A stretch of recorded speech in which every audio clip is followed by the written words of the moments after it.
Alright guys, welcome back to Elden Ring. We're starting off this episode in the Mountaintops of the Giants at the White Ridge Road side of Grace, but we need to make our way to the Freezing Lake side of Grace. We passed through the Freezing Lake in the last episode, but we did not get the Grace. We need to get right here by the telescope. For easy reference, it's right there. And then later we need to move over here. I'm going to make a second mark right here. This is going to be a boss battle. Before we go to Castle Sol, we're going to take out that boss, and we're going to unlock a very important Ash of War that's at the Freezing Lake called Seppuku. Now, each time you use Seppuku, it will cost you 100 HP plus 15% of your max HP. But it will grant you 30 flat physical damage and 30 additional bleed buildup, which also scales with Arcane. And the good thing about Seppuku is you can actually stack it with two weapons of the same kind. So you can put this Ash of War on two weapons, use it on yourself from your offhand, then switch it to your right hand. Of course, you have to be dual wielding, and then use it again, and you'll have the effect on both weapons. And I can't tell you how devastating this can be for bosses. We are going to demonstrate it on a boss in this episode, so you will see just how devastating it can be. If you stick to this path, you shouldn't run into the dragon this time. We're just going to make a beeline for our marker. The more you stray into the frozen lake, the more likely you will spawn the dragon.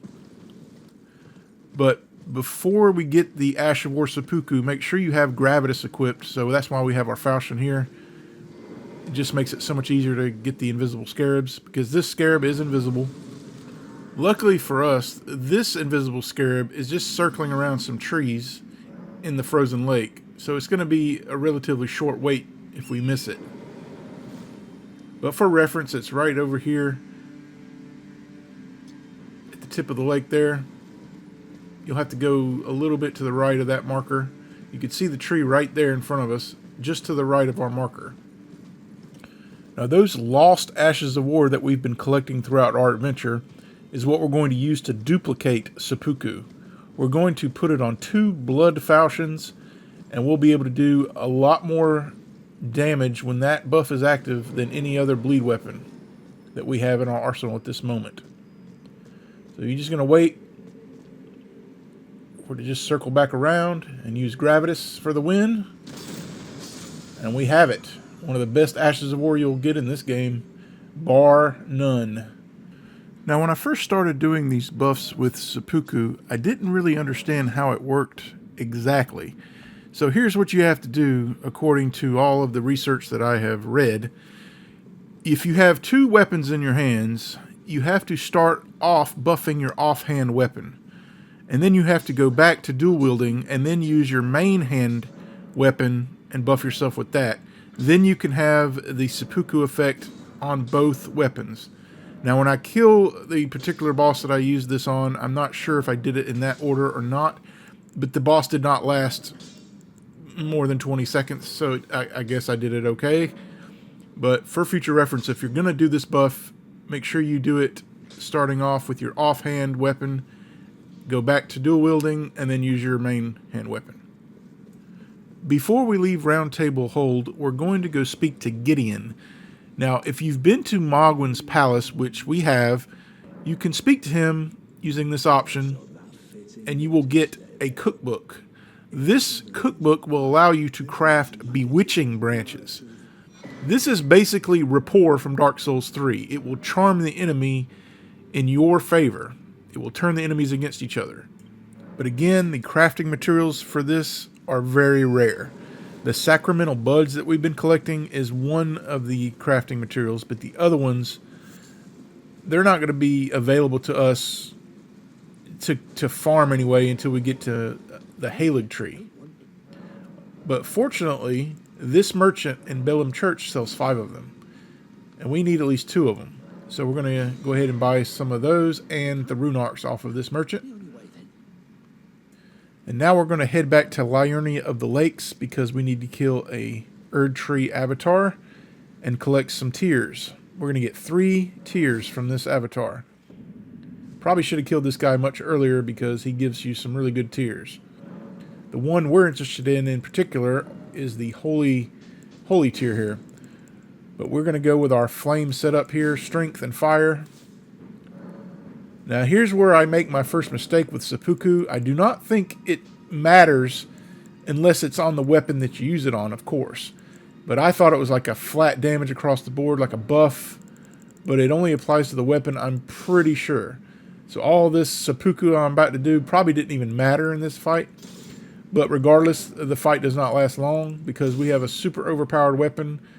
And we're going to use our buffs, our other buffs as well. Golden Vow, the incantation version. We're graduating from the Ash of War version from our basic whip, and we're going to go to the incantation version. So we're going to use our Golden Vow, and then we're going to also graduate to the next step with the Howl of Shabriri. Instead of using Flame Grant Me Strength, we're going to be using Howl of Shabriri from now on. It gives us more damage, although it makes us take more damage. But we don't plan on hitting it anyway. Glass Cannon is the best way, in my opinion. Get in there and just cause as much damage as possible, and the fight will not last long. I recommend approaching this boss from this side of Grace. It's a very short distance from this Grace, so you can also avoid the enemies that are guarding the Erdtree. You're going to flank this Erdtree coming in this direction. Definitely the best way to take out this boss. Our weapon of choice is the Magma Whip Candlestick and the Sea of Magma skill. It will absolutely melt these avatars. They have no answer for this, especially with our buffs. Golden Vow, Howl of Shabriri. Now here's where I don't think this matters, guys. We're not using the falchions, so it's not going to really make a difference. So you can pretty much ignore these two stabs that I just did on myself. We are going to use it in a future boss fight in this episode, but in this fight, I don't think it mattered. Make sure to drink the flask with the flame shrouding tier, and it's just going to take a few hits, and this boss will be dead. One, and then just one basic swipe, and it's over. No need to use volcano pots anymore against these guys, as our Magma Whip Candlestick absolutely melts these guys, even the higher tier ones. We're going to fight the one in the Mountaintops of the Giants later, and it will be an equally as long fight. Now that we have that tier that we needed, we're going back to the Mountaintops of the Giants and put it to use. We're going to be taking on a Tibia Mariner, one of the higher tier ones, but we're going to cheese him. There's a very easy way to kill this boss, and we're going to do it right here. But let's go ahead and mix in the tier. We're going to use Faith and the new tier that we got, the Holy Shrouding tier. You don't have to use the Cestus with the golden slam on it, but I just wanted to use it. What you really want to do is craft as many holy pots as you can. You can literally just kill him with holy pots. And of course, you know, whenever you use pots, we're going to use the jellyfish shield for extra damage. And the axe talisman will give you a little bit extra damage as well. For some reason, it's counted as a charge attack. I have no idea why. But we're going to use 9 in our inventory right now. We have 9. We want to hold on to the sleep pots. We do not want to destroy those yet because those are very valuable. But we're going to finish off this boss with the golden slam from our Cestus. As long as you stick to the path and just go straight towards the marker that we made, you should run into little resistance. Just don't fight any of the enemies.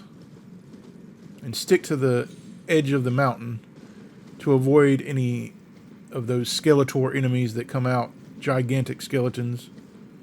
We are going to get one to spawn, but we're going to take cover behind a tombstone.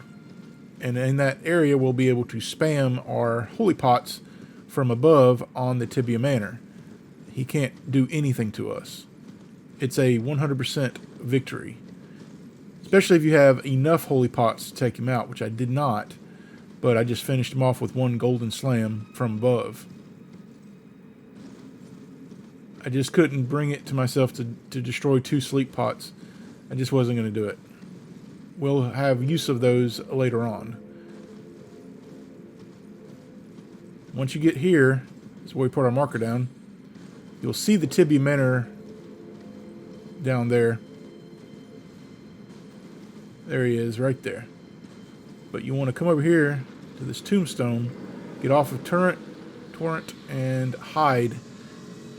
The skeleton will not be able to do anything to you. We're going to buff here. Again, I used the Seppuku, and there was no reason to because I'm not using the falchion. I think it only matters if you're using the falchion. So again, this doesn't matter. It will matter in one of our boss fights coming up, but not right now. But you do make sure you drink your physics flask and use the jellyfish shield and just start spamming from above. You'll see these snails as well. If you're lucky, you can just take him out at one shot here. There's a couple of them down there. He's nearly dead already. It just doesn't get any easier than this. Now we're out of pots, so we're just going to finish him off with one golden slam. And that's a wrap. We'll get another death root. I recommend getting on torrent immediately because there is a snail about. Now we're very close to Castle Sol, which is our destination. This is where the second half of the Haligtree medallion is being kept. But we have to get through a rather annoying boss, which is why we invested in bewitching branches at the beginning of the episode, because it will help us in the fight. You don't have to use them, but it does help a little bit. I'm not going to fight this Deathrite bird right now. You could if you want to. It's not that difficult, but we just want to make it to Castle Sol and get to the next step. The reason we're doing Castle Sol now is because we need to get into the Consecrated Snowfields to complete Latenna's quests, and we'll also be able to kill Anastasia, the Tarnished Eater, again. We'll be able to get 2 Ancient Dragon Somber Smithing Stones, which will allow us to level up 2 weapons to +10, which will be our Magma Wyrm Candlestick and the Giant's Red Braid. Now we're going to go ahead and go stamina here for the boss. We're not going to explore Castle Sol. We're going straight to the boss. We don't have any interest right now in exploring, but I recommend getting your bewitching branches ready. We are going to have to kill a few enemies along the way. I do recommend going stealth here because there are some elder lions about, and make sure you have the beast torch for the dogs coming up. And the Qatar weapon is going to be used for the first time. This is what we're going to use right now. We're going stealth mode for this first part. Now, you want to time it to where you get right behind the lion, but if he's already on patrol and he turns around, we're just going to go sit at the grace or just wait for him to go back around.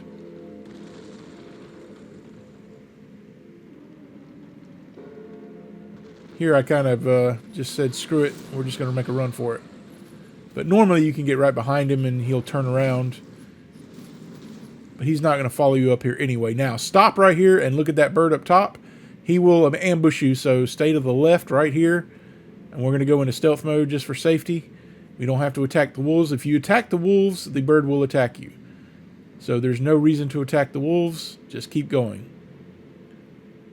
The Qatar weapon is especially useful in this area right here because you'll be able to use its Ash of War skill, Impaling Thrust, and you'll stun them immediately, and you can just repost them and end them very quickly right here.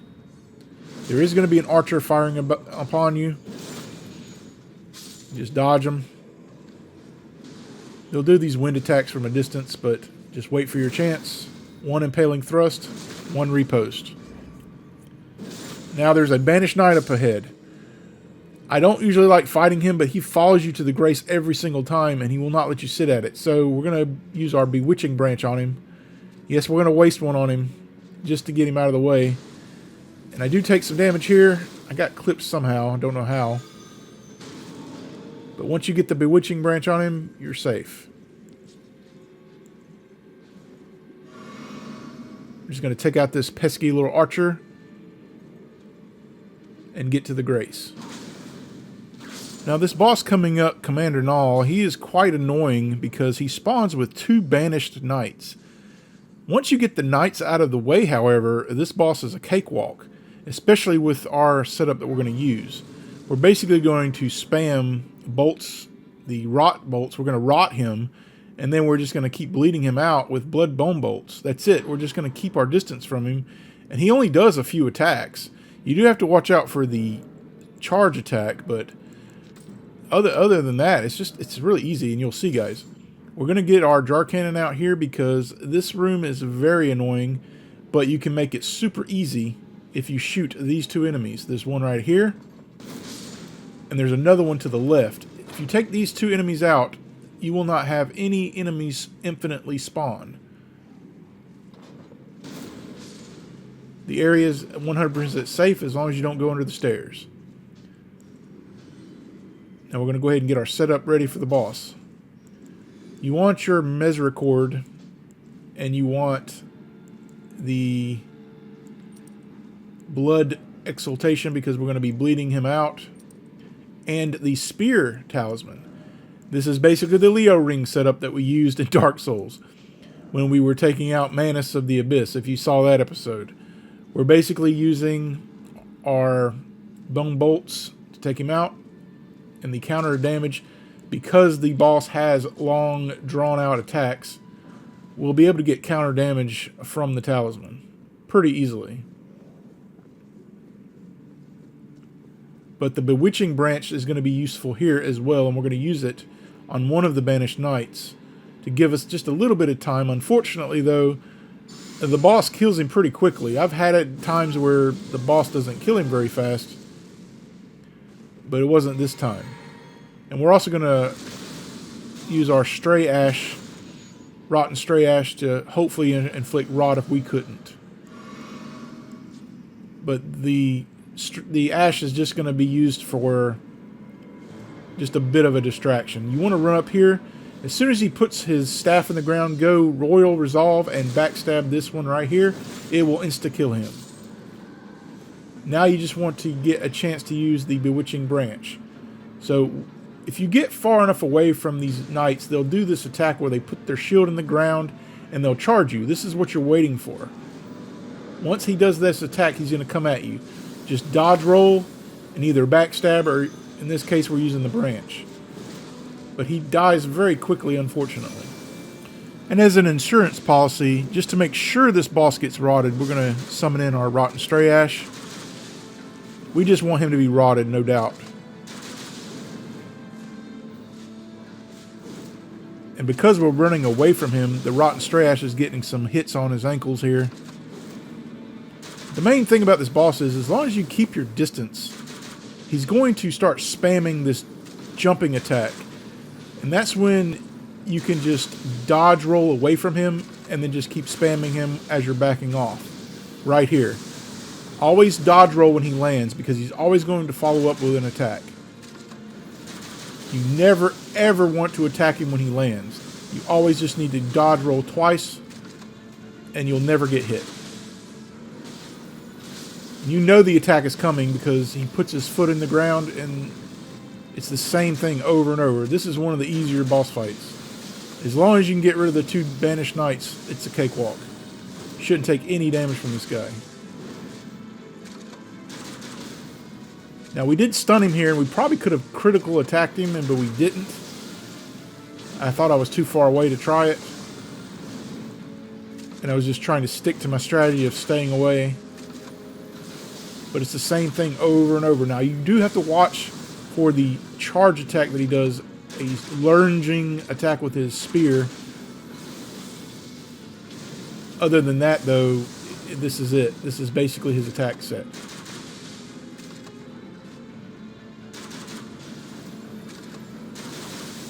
There's the charge right there. And when you'll see it coming, though. You'll see him charging up for it. Then it's just this over and over. Easy peasy. Blood bone bolts come through again. The rot has worn off, unfortunately. And that's it.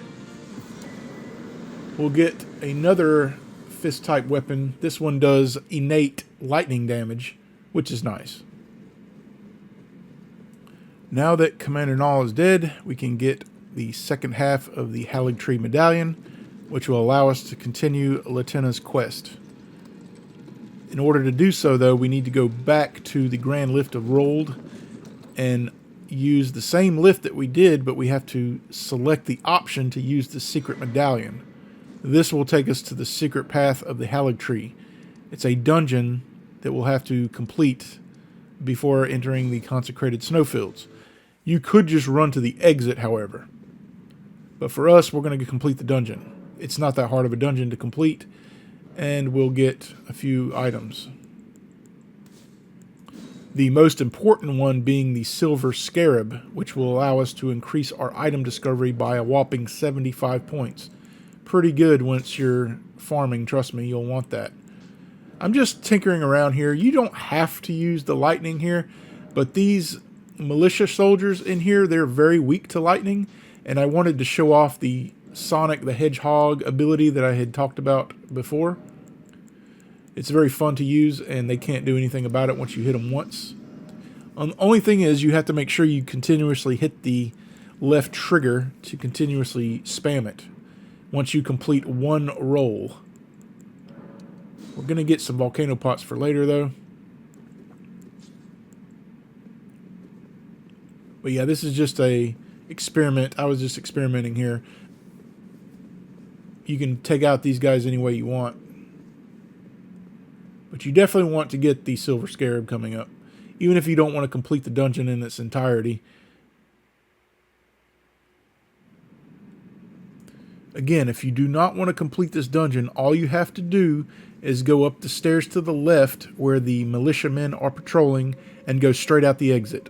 You will have a giant squid fall on your head, though, but just dodge that and you'll get to the Grace outside. But we're going to complete it for the most part. We're just going to miss one little tiny area. 4 root resin was not worth my time. You'll also get a death root in this area as well. Now there's going to be 2 militiamen, one going up the stairs, one coming down the stairs. We just want to aggro one at a time. Wait for your chance, and then we're going to go Sonic mode. They can't do anything once you start it. It's so fun to use. And we're just going to backstab this guy. As long as you don't make too much noise, this guy will not aggro on you. Now, you don't have to go into this next area. I just wanted to complete every room, minus the room I didn't think was worth it. In fact, this room probably wasn't worth it either. But nonetheless, we're going to get the warming stone that's right in front of us. You want to walk up here until this guy spawns, then do a ground slam on his beak. Make sure to use the ground slam as close as you can to the beak, and it will stun him immediately. Just back up a little bit to make sure you get the critical hit. We're not going to use Royal Knight's Resolve. It's not worth it. It's going to take 3 hits anyway. But this is my go-to strategy for taking out these guys.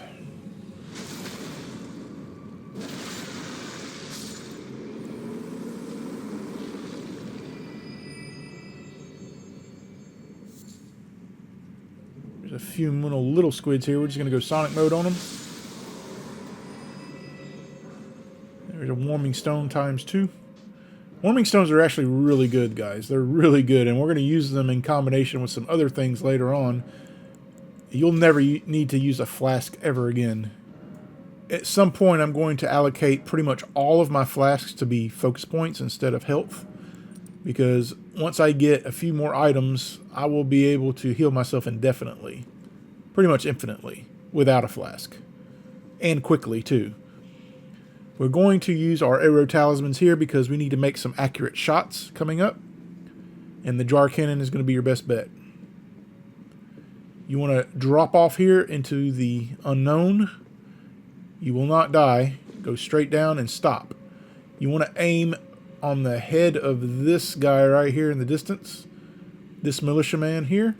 One headshot will take him out from here with the talismans equipped. There's another one over here.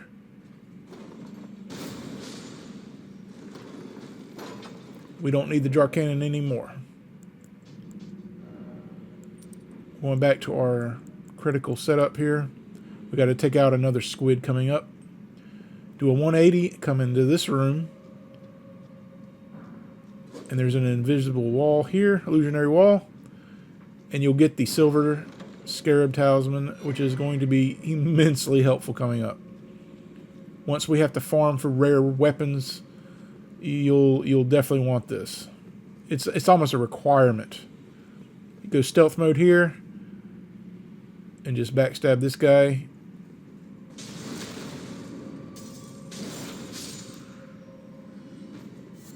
And you'll get a sacramental bud.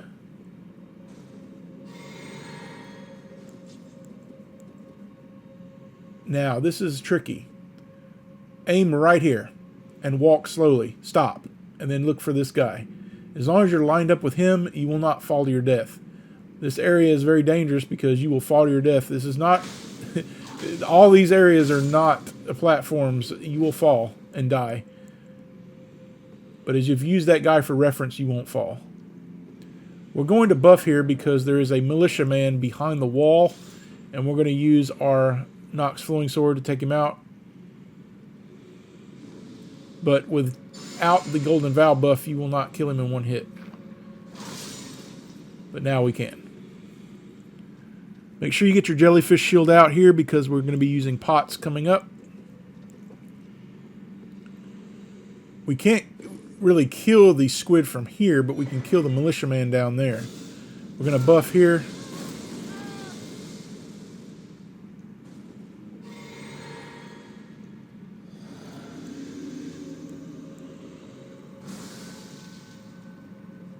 Be very careful jumping onto this ledge and just start spamming some pots. Should only take 2. You can throw additional pots at the squid if you want to, but we're going to take him out from above. Well, we're going to initiate the ground slam from up here. Once you're lined up with the beak, you do 1 ground slam and land on his beak, and then you'll be right into where you want to be. There, he's stunned. And it's the same as before. Just back up a little bit. Do another one. And he'll never be able to hit you. And that's it. There's some squid and a militiaman down there. We are going to take them out with some pots. And then it's boss time. And the boss is just a mimic tier. And we're going to use our giant's braid to take him out with 1 skill attack, which is the flame dance.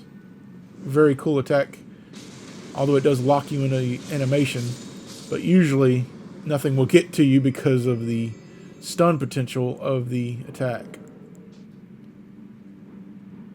Now behind us, under the stairs, is another room. It's not worth going into.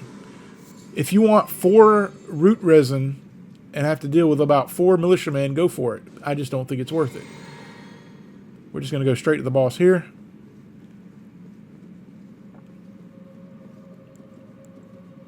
We're just going to buff again.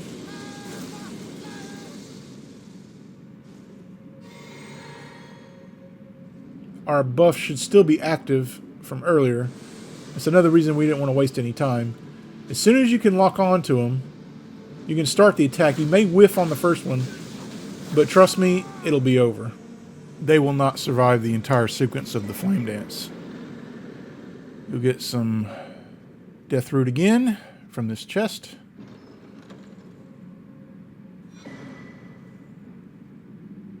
And I made a mistake earlier when I said that there were only 8 death root you need to get.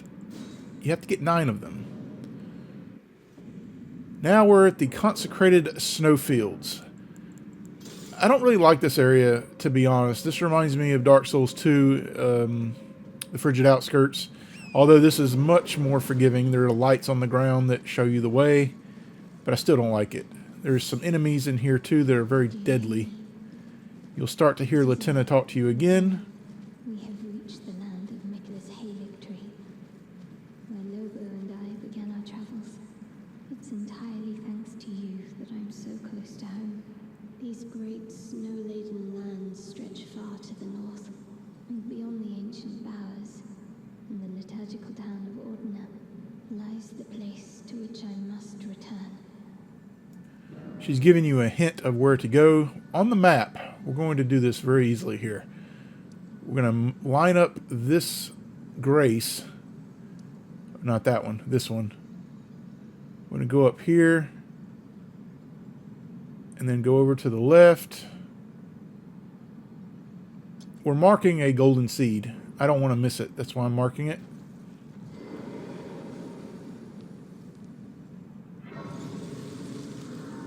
And you have to be very particular with your movements in the Consecrated Snowfields because the enemies, there's one Albinuric on a wolf that's firing at you with arrows all the time, and then there's another giant enemy that comes out of the ground. It's just not worth fighting them.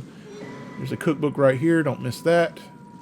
But you want to just follow this, stick to the right side of the marker to avoid any unpleasantries that you might encounter. And there's also these lightning enemies, balls of lightning, that just insta-kill you pretty much. But there's your golden seed.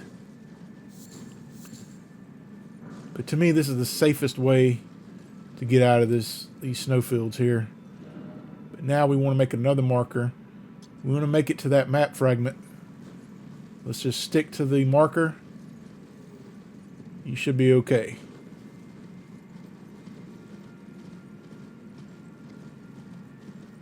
Once you get to the map fragment, we're going to go get some somber stones, 7, 8, and 9 from a little side area, and then we're going to kill Tarnished Eater, Anastasia. We'll get our next Ancient Dragon Somber Smithing Stone.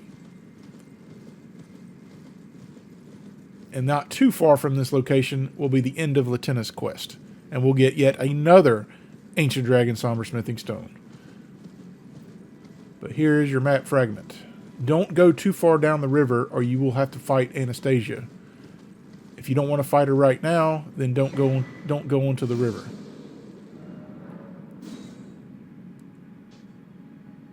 But from this location, this is our main goal, is to get to this area right here. That is the end of Latina's quest. But before we go there, and also I'm going to mark another Somber 9 there for later, we need to make our way up here. This is where there's a 7, 8, and 9 Somber Smithing Stones.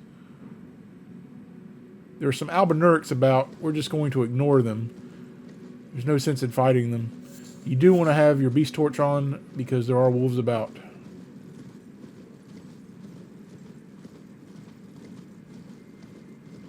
But these Albinurics have ranged attacks as well. You just want to keep your distance from them. Sometimes they'll interrupt you as you're going up these structures that you have to get to.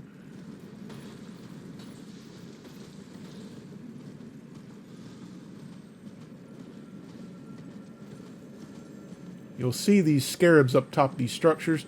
That's our goal. You can just knock them down. You just want to get them off of the structure. Try to avoid the Albinurics if you can.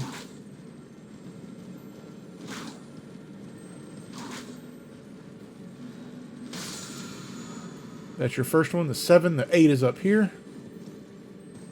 We will not be able to purchase Somber Stones 7, 8, or 9 until we get to the Crumbling Ferrum Azula, which is after you burn the Erdtree. We're not going to do that for a very long time, guys. So, pretty much going to be stopped at 6. We'll be able to get all our Somber weapons to 6, except for the few that we're going to upgrade to 10, which is our 2 whips here. The Giant's Braid and the Magma Whip Candlestick. We'll have some additional 8s and 9s that we'll be able to get some other weapons to 9. We just won't be able to max it out. Now you come up here and there's nothing up here until you use a attack of any description, and there's an invisible scarab that will drop the Somber 9. Now we need to take out Tarnished Eater Anastasia. We're just going to head back to the frozen lake. Get some more dragon wound grease here. We'll be taking out dragons pretty shortly too. Once we get all of our weapons that we want, we're going to start going back to the beginning of the game and knock out every single thing a lot of the stuff will be very easy to kill because we'll be so insanely overpowered it won't even be funny. We will also start a lot of NPC quests coming up as well. But our next main goal is to get to the Lake of Rot. If we can get to the Lake of Rot, we will be able to get an infinite amount of Aeonian butterflies. And that means infinite rot bone bolts. But even better than that, there's a cookbook in the Lake of Rot that will allow us to craft rot pots. Oh boy, it's going to be fun, guys. Now, as soon as you get dismounted, start buffing. You should be able to do all your buffs before she gets to you. And we're just going to use the weapon art again for the Giant's Braid, the Flame Dance. She can't do anything about it. Before she can even get up, you might have to wait, bait it out, and attack from her. But she's not going to be able to get anything done. The range is too good on this thing. As long as you get the first hit, you're golden. And you'll get your next Ancient Dragon Somber Smithing Stone. Now we're going to head to that location and complete Lieutenant's quest. There's one thing standing between us and the end of Lieutenant's quest. And believe it or not, it is the most annoying wandering mausoleum I've ever seen.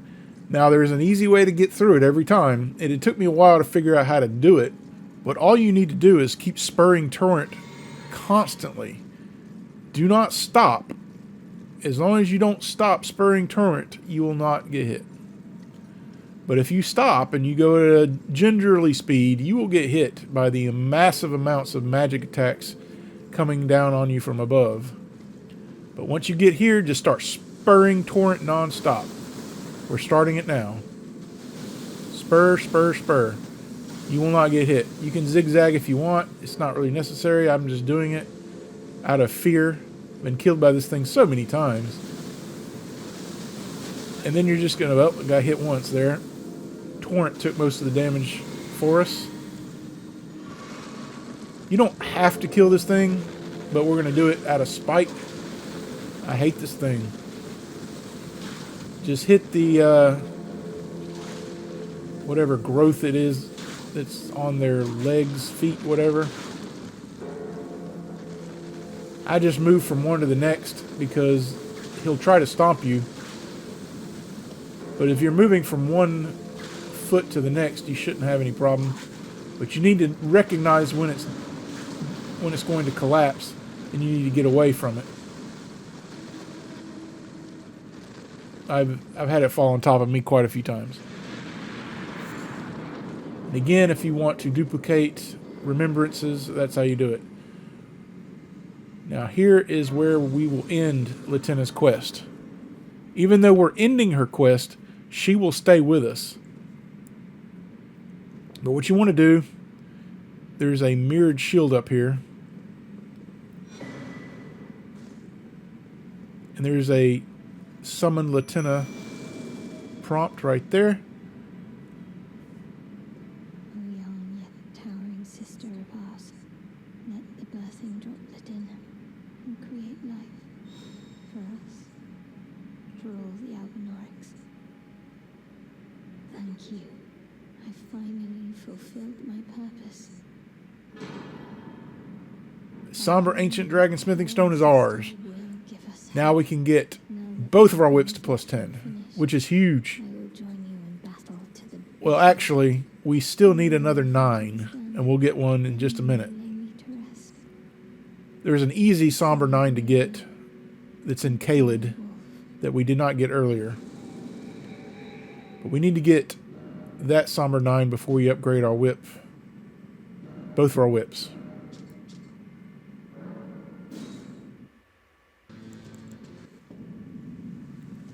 You'll need to come back to this grace. This is where the dragon is on the bridge. We came here before. But over here in these little ruins is a scarab. And he has a Somber Smithing Stone 9.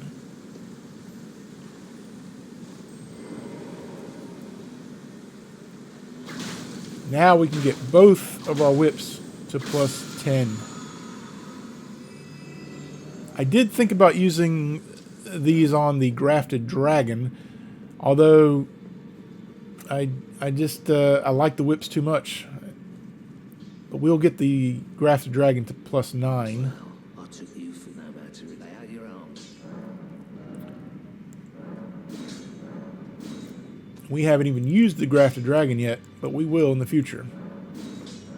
It surprisingly does a lot of poise damage, more than any of the fist weapons I have heard, but I have not experimented with it enough yet.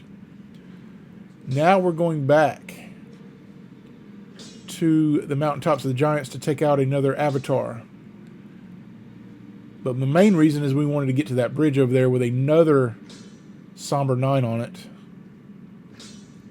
Now this Avatar is interesting because once you get it to half health, it will split into 2 avatars.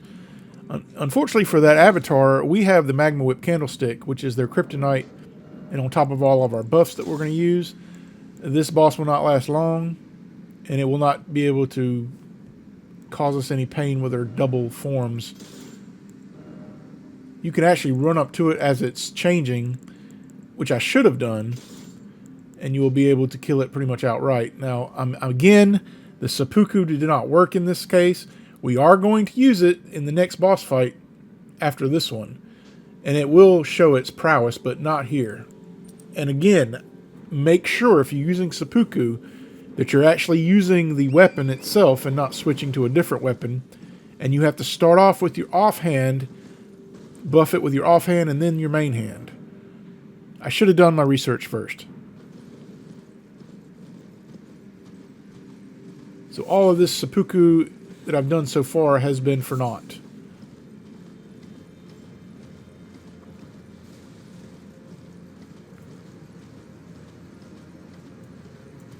There is a Site of Grace coming up, and I recommend you hit it just before the boss, in case you die from the boss, but you shouldn't, well, not with this setup. Off to the left here, just before the bridge.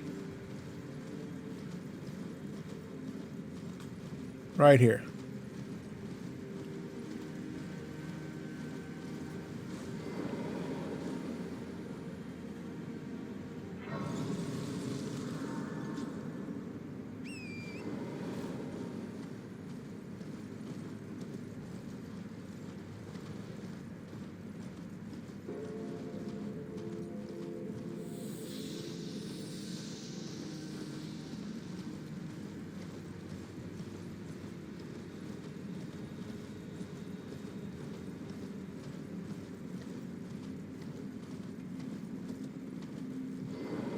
You can buff right here if you want. You don't have to use Seppuku. But Haligtree is important. And of course the flasks. That's not going to matter because we're not using the falchion. That actually did it to me twice. No.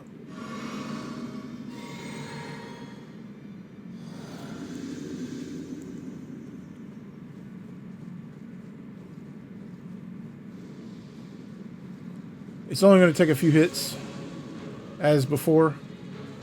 Just wait for your opportunity and use one attack.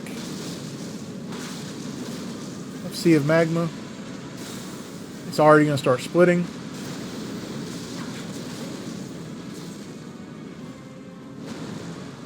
One more attack will do it. To say that this weapon is their kryptonite would be an understatement. Of course, it is maxed out now. Just makes it that much easier. All right. Now, let's go get our Somber 9 from this bridge.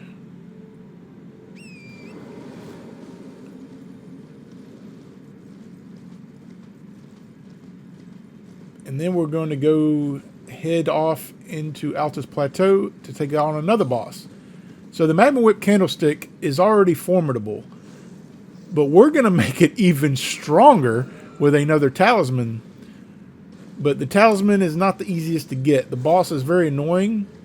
It's basically Godefroy the Grafted again, but it's a little bit stronger. And you can't summon for, your Rotten Stray Ash or anything. But we're going to go completely glass cannon on it. And we are going to showcase Seppuku and what it can really do in this next boss fight. I think we're going to go get one more Somber 9 here. Yeah, this Somber 9 right here. Once we get that Somber 9, then I think we're going to Altus Plateau.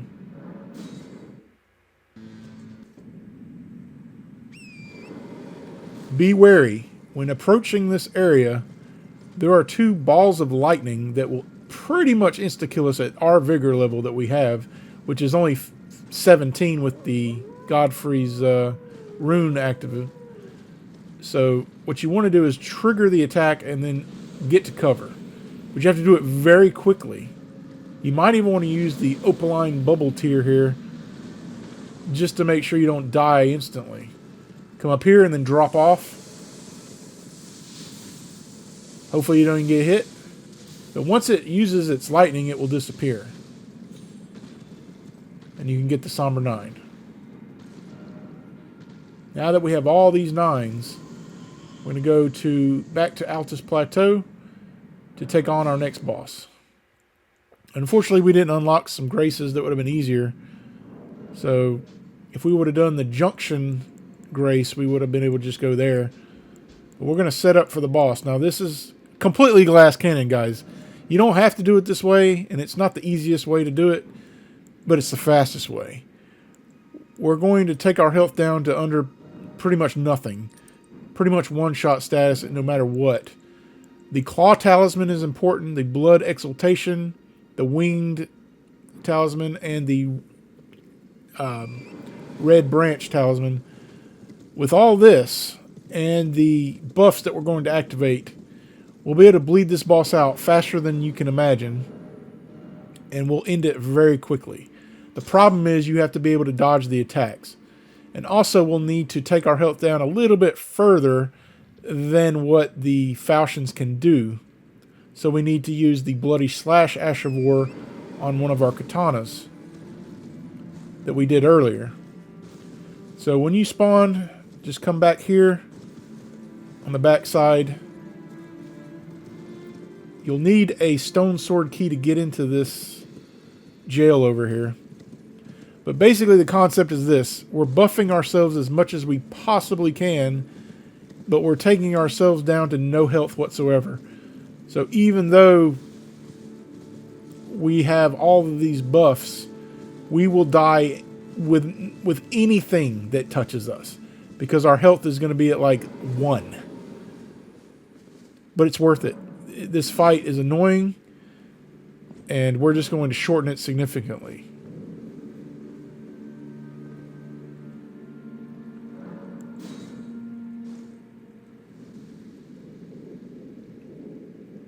If you have Godric's rune active, you'll take 2 bloody slashes and 2 stabs to get us to where we need to be. So we're going to go ahead and do Golden Vow. We're using our Seppuku, but I did it wrong here. You're supposed to start off with the other hand, which I did not. So I actually could have even gotten more out of this. Who knows how fast I could have killed this boss.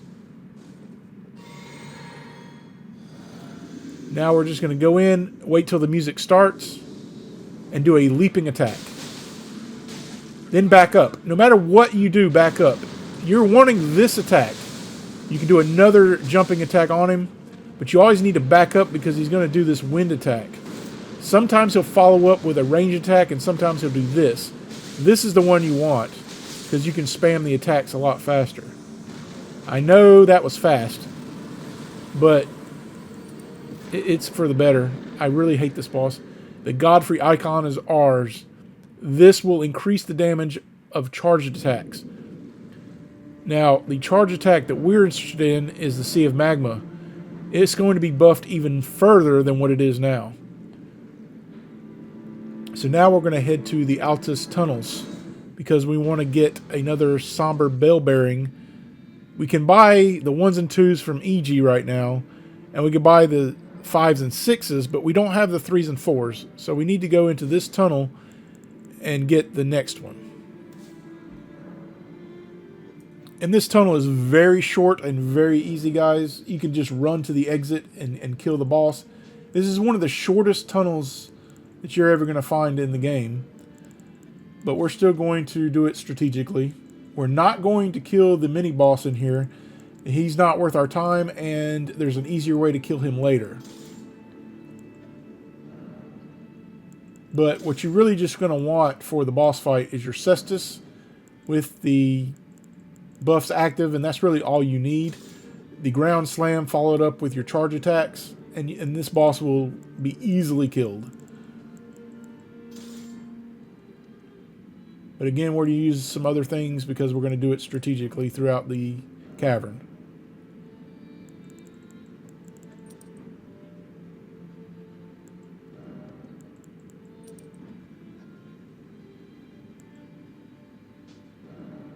And then after this, we're going to end the episode by taking out a Magma Wyrm to get one of the better katanas in the game, the Moon Veil. We've been trying to get our intelligence up in order to use it. We need to get to 23 intelligence.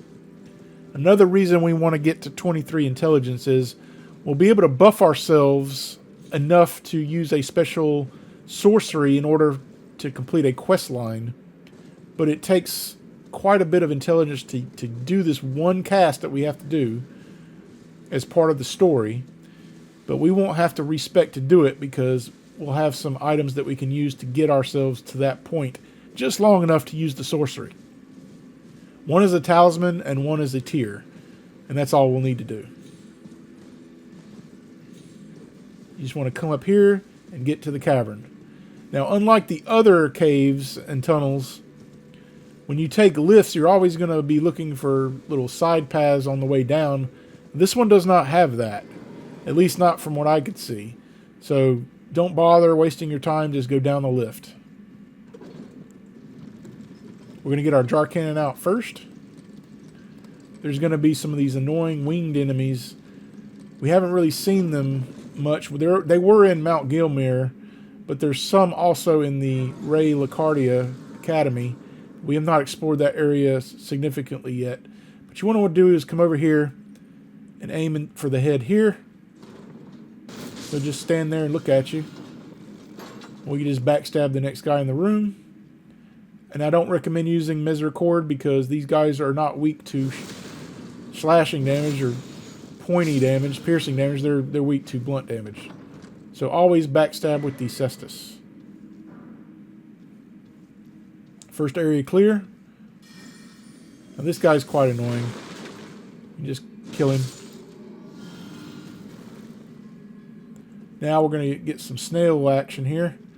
We're just going to use the Nox Flowing Sword and kill this snail from behind the door. We can just use it again.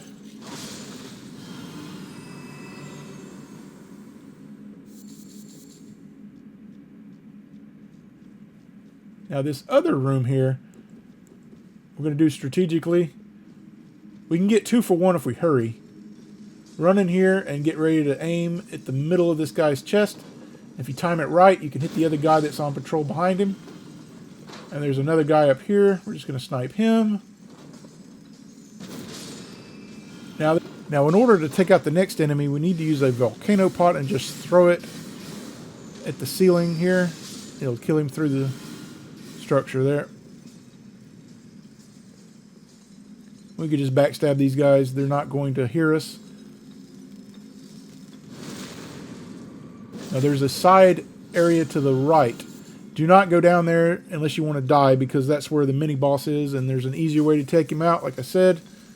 But if you want to test your luck, go ahead. You'll need a ranged attack of some description.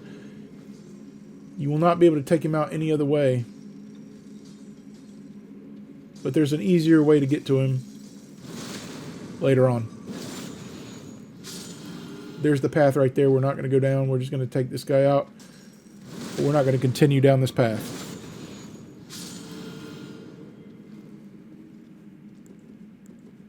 We're going to get our jar cannon out one more time.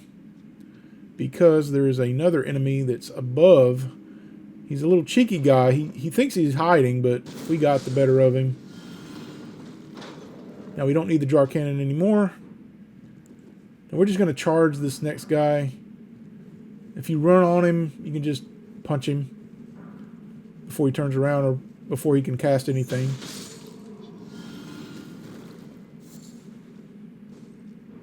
And now it's pretty much time for the boss. There's a few little snails coming up, but that's it. There's going to be 2 Crystallians. One of them has a spear, and the other one just has their throwing discs as before. But for some reason, these enemies are so easy, and they just stand there and let you hit them. I don't know what happened in my playthrough, but you can just whip these guys, no problem. But you'll see the guy just stands there. I'm not sure what he's trying to accomplish, but he certainly isn't trying to kill me. We just throw a volcano pot, take that cluster out. But yeah, this next boss is a cakewalk. You're not going to have any trouble with this guy. There's 2 of them, like I said, but we're just going to buff as usual.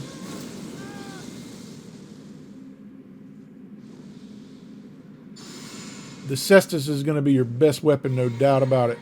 Using the ground slam followed up with the heavy attacks, and this fight will not last long at all.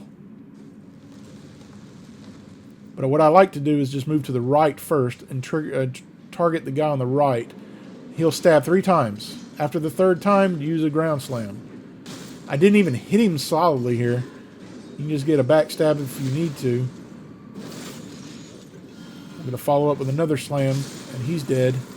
And this guy's just standing there. What is he doing? I have no idea what he's doing, but he just let me kill him. Okay.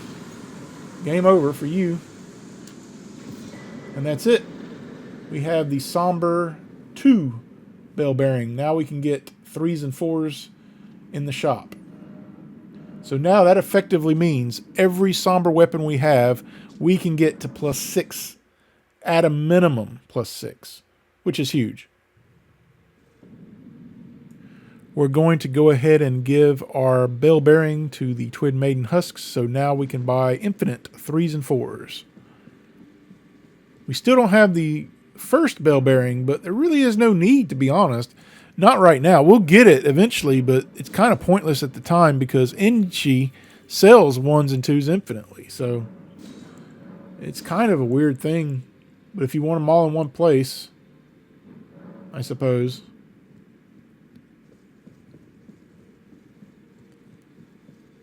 We're just going to take some more weapons up. The Grafted Dragon, like I said, we're going to take it to +9. We can't take it to +10. We don't have another ancient Somber Dragon smithing stone, but that will be the next one we use it on. The next time we get one. We're going to take our jar cannon as well to +9. That's a hell of a lot of damage for a ranged weapon. Not even including buffs.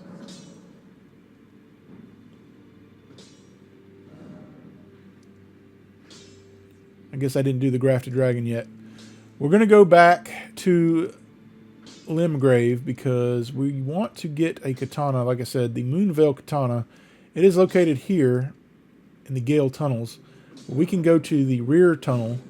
This is where we found Alexander to proceed with his quest line. But I did mention we were not going to fight the boss at that point because he was a massive pain in the ass. But now we're going to end him so quickly. In less than 20 seconds or something. I don't know. But we're going to use the Heavy Iron Ball and the Misericord critical attack. So we'll need the Dagger Talisman and the Ritual Sword Talisman. So our thinking here is we're going to stun him. And then we're going to critical him and he'll be dead. But the thing is, the Crag Blade Ash of War on this thing, on the heavy ball, which is what we used against Godfrey, is what we're going to do again. We're using the same setup as we did for Godfrey, basically. Except we're buffing with Howl of Shabiri, which we didn't do last time. I recommend running up to the boss immediately. Sometimes he doesn't charge you. This is a bit of randomness here. Sometimes he doesn't charge. So if you can get a hit on him before he starts charging, that's even for the better. You want him to do this. I missed there, but we're going to get 2 attacks here. And he's stunned. Royal Knight's Resolve on the Misericord, and he's dead. That quick. We'll get the Moonveil, one of the best katanas in the game. Fan favorite as well. But it does magic damage, which we have not really invested in magic much, in intelligence. But we are moving in that direction.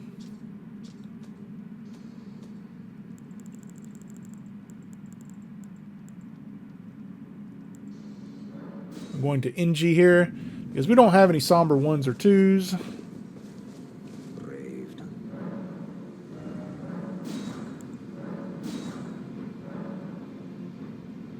Now we'll be able to get the Moonveil to +6.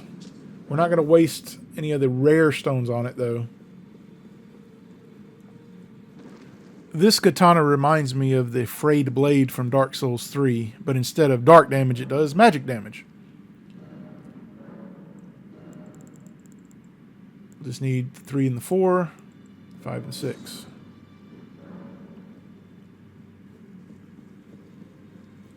We still have 3 more katanas to collect in this playthrough. 2 of them aren't going to be for quite a while, and 1 has a massive dex requirement of 48. But we're not going to worry about that one. But there is 1 more that we can get. We're going to get at the beginning of the next episode.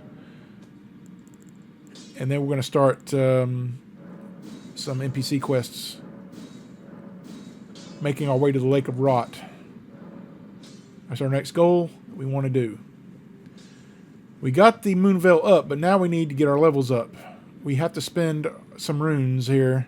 We have like 400,000 runes. Intelligence to 23, so we can use it. And then Arcane, we're going to go up a couple. Yes, I know my Vigor is still at 12, but I haven't needed it so far. So maybe I won't need to level it up at all. See you guys in the next one.